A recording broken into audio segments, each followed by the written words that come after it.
Vic Scoggin is a guy who is not afraid to take on a challenge. He spent his summer vacation swimming a 700-mile river. But as Madeline McFadden found out, his trip was anything but a day at the beach. From a distance, it's a postcard snapshot of Mother Nature at her finest. But take a closer look at the Cumberland River in Tennessee, and you quickly discover something Mother Nature never intended. That's not any sea foam or nothing like that. That's just pure raw sewage. The question is, why is 36-year-old Vic Scoggin swimming in it?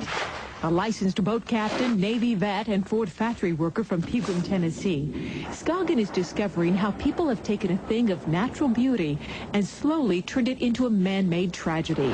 Through 696 miles of sewage-filled, waste-infested waters, Scoggin is swimming the entire Cumberland through Kentucky and Tennessee, 6 days a week, 10 miles or more each day. I wanted to do it because I love the river, and I wanted to see it from first to end.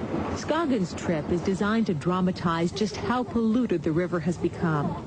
But by putting himself right in the middle, Scoggin is perhaps not keeping the best of company as he shares the waters with every fetid remnant of mankind imaginable. Most ironic thing was all the refrigerators floating in the river, so, people didn't know what to do with them, so they dumped them in the river. I've seen over 200 floating tires. I didn't count all the cars. There's so many cars on the riverbanks.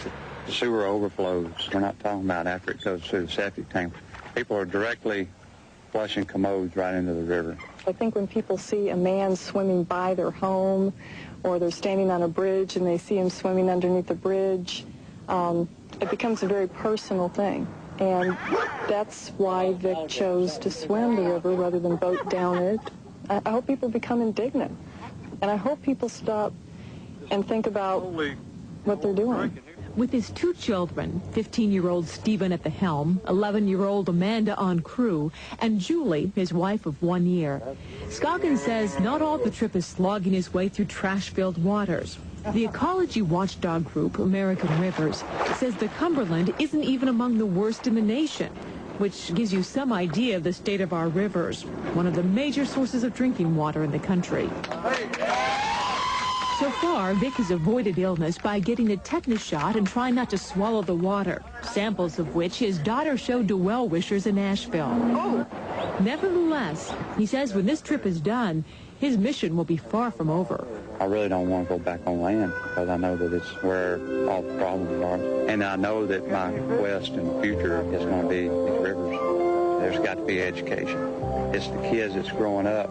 It's not going to put a car on the bank. That's just it. That's the bottom line. If we don't get the education out there early, it's not going to work. Vic finished on Independence Day. Last few days he had an upset stomach and sinus infection, but otherwise he's okay. And he says he's looking forward to swimming the river again. Hopefully it'll be cleaner.